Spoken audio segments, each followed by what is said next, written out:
లేవియకాండము 22వ అధ్యాయము.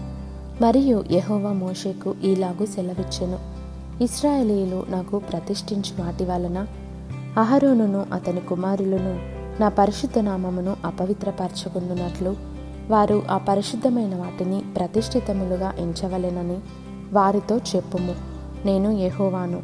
నీవు వారితో ఇట్లనుము, మీ తరతరములకు మీ సమస్త సంతానములలో ఒకడు అపవిత్రత గలవాడై ఇశ్రాయేలీయులు యెహోవాకు ప్రతిష్ఠించు వాటిని సమీపించిన ఎడల అట్టివాడు నా సన్నిధిని ఉండకుండా కొట్టివేయబడును. నేను యెహోవాను. అహరోను సంతానములో ఒకనికి కుష్ఠైనను స్రావమైనను కలిగిన ఎడల అట్టివాడు పవిత్రత పొందు వరకు ప్రతిష్ఠితమైన వాటిలో దేనిని తినకూడదు. శవము వలనే అపవిత్రత గల దేనినైనను ముట్టువాడును. స్ఖలిత వీర్యుడును అపవిత్రమైన పురుగునేమి ఏదో ఒక అపవిత్రత వలన అపవిత్రుడైన మనుష్యునినేమి ముట్టువాడును. అట్టి అపవిత్రత తగిలిన వాడును సాయంకాలము వరకు అపవిత్రుడగును. అతడు నీళ్లతో తన దేహమును కడుగుకొని వరకు ప్రతిష్ఠితమైన వాటిని తినకూడదు. సూర్యుడు అస్తమించినప్పుడు అతడు పవిత్రుడగును. తరువాత అతడు ప్రతిష్ఠితమైన వాటిని తినవచ్చును. అవి వానికి ఆహారమే గదా. అతడు కళేబరమునైనను చీల్చబడిన దానినైనను తిని దాని వలన అపవిత్రపరచుకొనకూడదు. నేను యెహోవాను. కాబట్టి నేను విధించిన విధిని అపవిత్రపరచి దాని పాపభారమును మోసుకొని దాని వలన చావకుండునట్లు ఈ విధిని ఆచరించవలెను. నేను వారిని పరిశుద్ధపరచు యెహోవాను. అన్యుడు ప్రతిష్ఠితమైన దానిని తినకూడదు. యాజకుని ఇంట నివసించు అన్యుడే గాని జీతగాడే గాని ప్రతిష్ఠితమైన దానిని తినకూడదు. అయితే యాజకుడు క్రయధనమిచ్చి కొనినవాడును అతని ఇంట పుట్టినవాడును అతడు తిను ఆహారమును తినవచ్చును. యాజకుని కుమార్తె అన్యునికి ఇయ్యబడిన ఎడల ఆమె ప్రతిష్ఠితమైన వాటిలో ప్రతిష్టార్పణమును తినకూడదు. యాజకుని కుమార్తెలలో విధవరాలే గాని విడనాడబడినదే కాని సంతానము లేని ఎడల ఆమె తన బాల్యమందు వలె తన తండ్రి ఇంటికి తిరిగి చేరి తన తండ్రి ఆహారమును తినవచ్చును గాని అన్యుడెవడును దాన్ని తినకూడదు.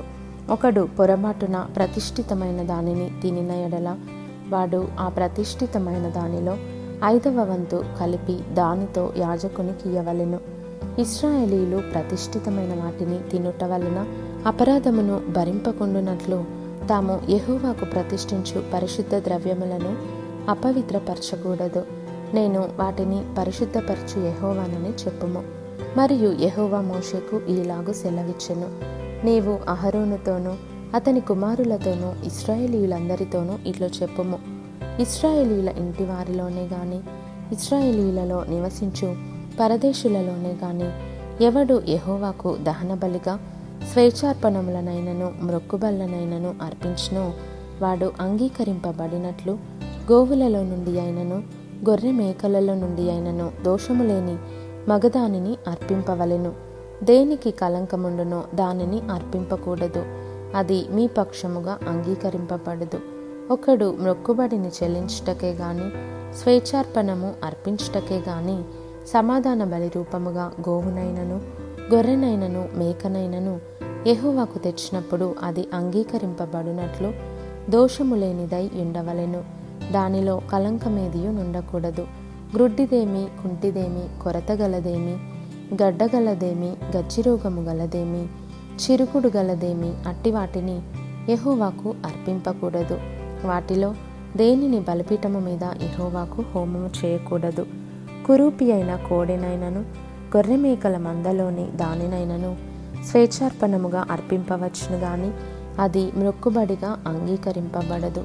విత్తులు నులిపిన దానినే గాని విరిగిన దానినే గాని చితికిన దానినే గాని కోయబడిన దానినే గాని యెహోవాకు అర్పింపకూడదు.